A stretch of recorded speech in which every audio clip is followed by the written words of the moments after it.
Crafting can be such a lonely activity sometimes, so why don't you grab your project, come join me on the couch, and let's craft together.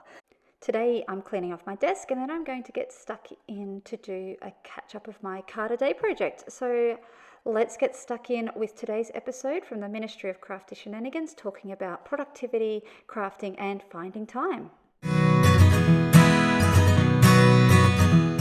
Hi, I'm Rach. And I'm Car. Welcome to the Ministry of Crafty Shenanigans, a weekly podcast on creativity, connection, community, and collaboration. Last week was interesting. We talked, in theory, we talked about creating for the sake of creating, and we kind of went off on a few tangents as we tried to track down purpose and productivity, and is it ever just creating for the sake of creating? We always seem to come back to the idea that there was something deeper driving us, whether it was for the sake of our mental health and for self-care, or whether it was as a way of connecting with each other or with the group. There always seemed to be something underneath. And so following on from that, I thought it might be interesting to chat about productivity as a crafter, especially for us who do it simply just as a hobby. So what does productivity look like? And I guess at the end of the day, does it really matter? You've opened it with a really big... Go big or go home. difficult. Number one, let me just go back and... Okay, tangents. We always do tangents. We love our tangents. That's a given. It was just interesting when I was editing it compared to what we thought we were talking about and what we ended up talking about. It was really interesting seeing that process, and that was definitely one where our tangents came to the fore. Yeah, I think it was a hard one to get a point across on. I think because of that thing of we don't create for the sake of creating. We've always generally got a reason.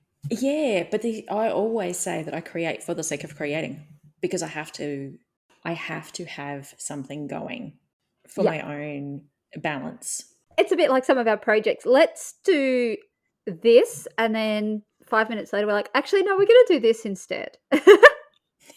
Yeah, that's just focus is overrated. I thought that was just the shiny new stuff that always pulls us to the side. There's always the shiny and new, isn't there?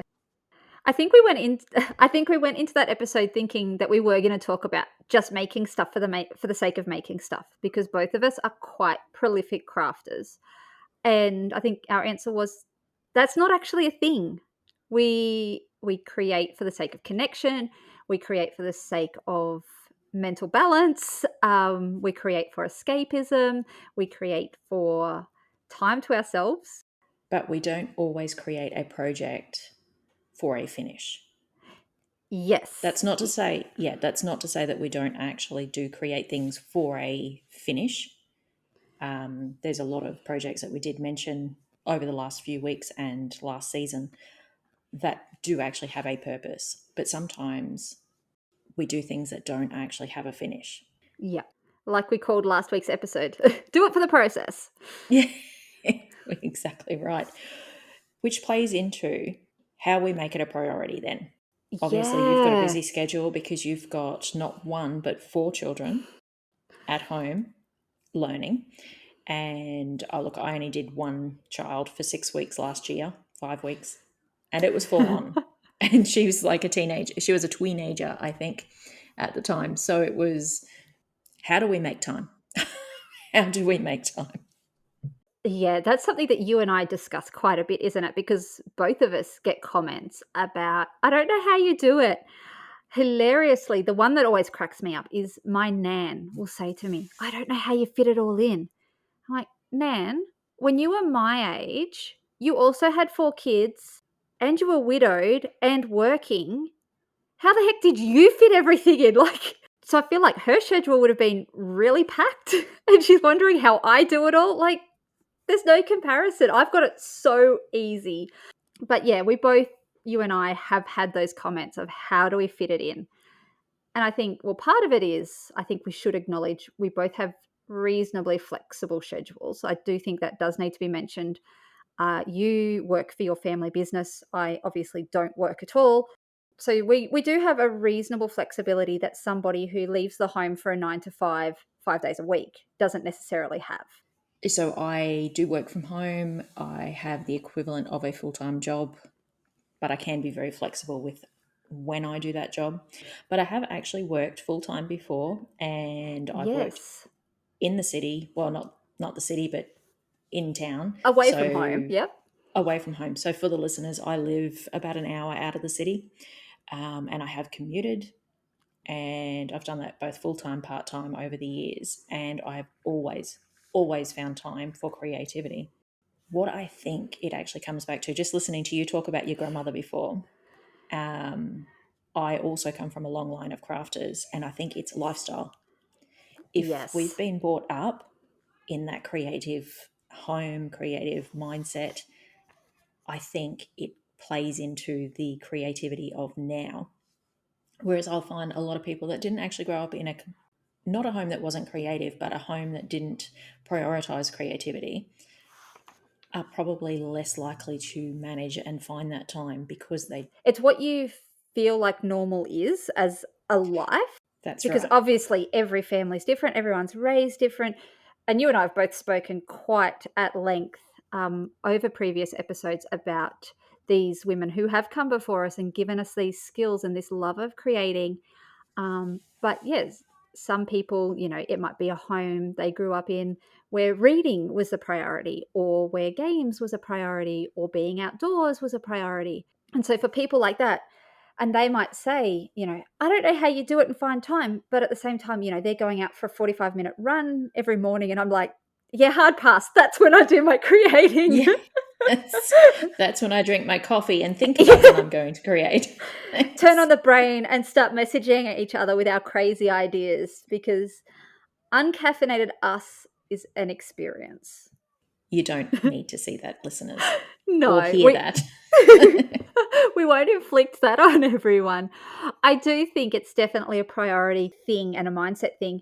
The motivation, procrastination versus productivity is, even for someone that doesn't work outside of the home now, I really struggle finding that with the procrastination, which, I had a deadline and I should have done this like 2 days ago, even though I've known about it for a month, and I'm literally still working on it now, and it needs to be done before we recorded this right now. So It should be done I 2 can see you hours sitting ago. there gritting your teeth at me going, procrastination. But yes, procrastination is Yes. it's a big thing. And I do Same. that with a lot. My husband will often laugh at me and go, "You've got visitors coming tomorrow morning and it's like 5 p.m. and you're cleaning the house now. Like, you've had all day. Why did you create before you clean the house? Like, why wouldn't you do the cleaning first, then the playtime?" And it's hard to explain, but a big thing is, when I create, I make a mess. So it's best for me to do the cleaning at the end before the people walk in. But I do think that also comes back to that priorities thing, and he needs to check his priorities. Craft before cleaning. Definitely.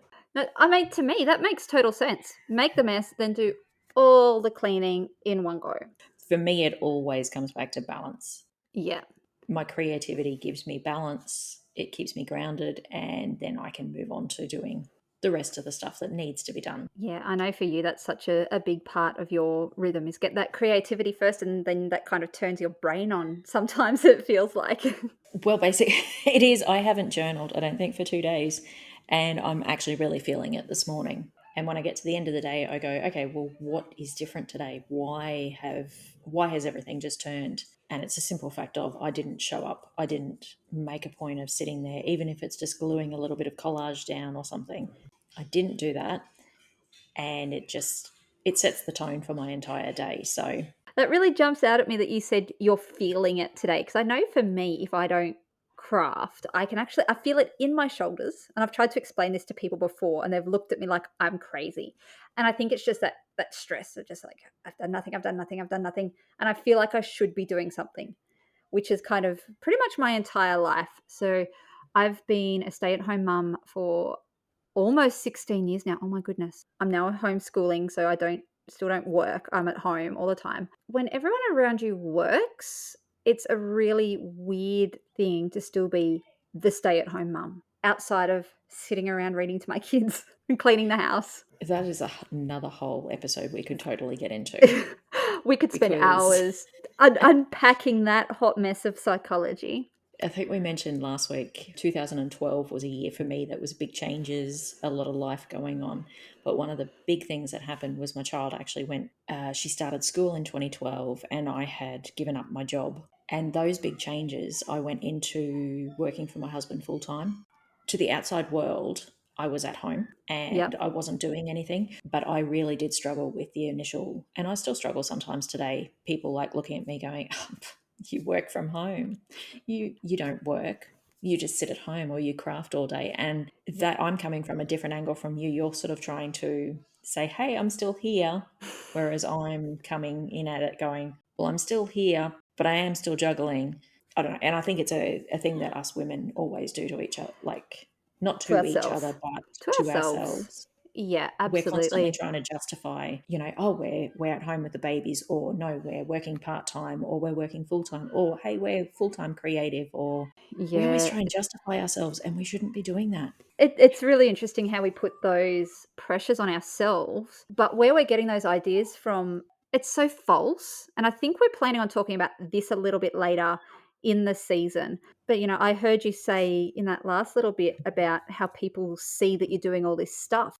People looking at my Instagram would say the same thing. Oh, you do nothing but craft and blog and podcast. I'm like, yeah, but that's maybe, an hour a day in total from the time I wake up at 6 a.m. to the time I go to bed at 11 that night. But I do, admittedly, the crafting is probably a bit more than that because I am a massive fan of multitasking.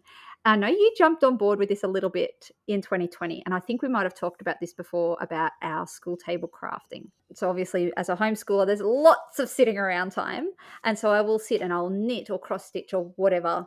So I get a lot done then. So it looks like I'm doing not more than I am. I'm not sitting down and knitting 10 rows in a go. I'm knitting one row and then I'm teaching times tables. I'm knitting another row and then I'm teaching reading. If you're knitting while the kids are doing that, you're teaching them maths, because do you do that knitting thing where you're counting and someone walks up to you and you get You count louder louder. and louder? Yep. I'm like, I am counting here, people. And then they keep talking and it's like, I'm counting in my head. Stop talking. Can you not see I'm doing something? The fun bit of that too is I know you got in on the school table crafting as well during that very first lockdown. I know we were talking about it and you were feeling a bit lost at sea. And I said, while you are supervising, get something you don't need to think too much about or that you can look up and then look down and do it. And I remember you being really liking that, which was fun.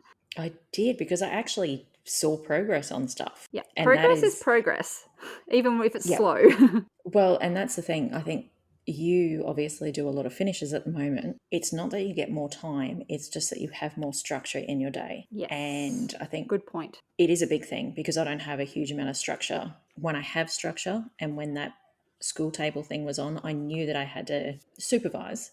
So I could sit and I could set myself up for the week to do one particular block and I would get that block done and then move on to the next thing. And I think that's the thing with you. You get that, but you get it regularly and you're doing it regularly. Whereas with me at the moment, I do feel a little bit scatterbrained. It's that making that time is what gets things done. And you'll see probably more progress than I'll ever get through with some of my projects. With creativity, make it a priority, schedule it in. I think the benefit too is, we said at the beginning, we were raised seeing this as normal. And so we're showing our kids that this is our normal. So it's really interesting watching my kids do stuff. And they're quite prolific crafters as well. I think squeezing out those little pockets of time, I've actually got a highlight on my Instagram called Ninja Crafting, where I'm stealing tiny little moments of time, like the swimming lessons, drama class, or, if we're traveling anywhere. I never leave home without a project, and I'm never sitting still without a project. So it looks like I'm doing a lot, but what I'm doing is I'm just doing little bits and keeping that progression happening, which I think comes back to what we said a bit earlier about setting ourselves a standard based on what you see of other people. So if someone was to look at my Instagram, there are days when they're like, oh my goodness, are you doing anything other than crafting? I'm like, I actually am. It's just that I'm only sharing stories on the interesting stuff, which is the craft. You don't want to see me teaching my 8-year-old his 7 times tables. You don't want to see me hanging the 4th load of washing for the day. That's not interesting. I'm not necessarily being as productive as what people think I am. And so I think when I'm looking at other people, I need to remind myself of that. So I think we do need to think about for ourselves what it means to be productive as a crafter and go gentle on ourselves. Very much so. Productivity doesn't have to be a million finished projects and 100 posts. It can be whatever we choose for it to be, even if it's sometimes productivity can be, you finishing 12 art journals to get through 2021. Productivity can be me doing a second cross stitch that I don't even know that I'll frame because it keeps me connected in 2020 to people that I know that I won't see in that year. That alone can be productivity. It doesn't have to be big and flashy with all the shiny lights and whistles. I think both of us, well, me particularly, because I tend to be slightly more eclectic than you. But I do think we kind of go through ebbs and flows where we've got a million starts and a million different projects that we're kind of going in. And I think we touched on this a bit last week about overwhelm. And so it can feel like we're not getting anywhere on anything. I know that I definitely go through stages like that. And I think you might have even mentioned it maybe last week about, I've got all these journals and I'm doing a bit in this one and a bit in that one and a bit in this one, which is interesting to consider through the lens of productivity. Does it have, and I think you mentioned this at the start of the episode, does productivity require a finish or a tangible product? As I said last week with the creating for the sake of creating, my answer in my head was different to what we actually came around with. And I think I did 5 extra things that we could talk about in future episodes. So this could be a big one for us to actually unpack further down the track. If you're creating because you want to be creative, I don't think you need a purpose. If you are time poor and on a budget, then yes. It matters slightly more because you don't want to be, wasting time or wasting money on something that's not going to actually be for something. But if it's for, self-care or keeping you grounded, like I mentioned earlier, that I think means that you don't need to have that final. Yeah, definitely. And some projects can just be that they don't need an end point. We're quite productive in the podcast. It doesn't have an end point. I think it's definitely going to be an idea that we keep coming back to because it's something that we discuss ourselves in our conversations. And that's kind of what we want this podcast to be, isn't it? Is like a virtual chat around the craft table.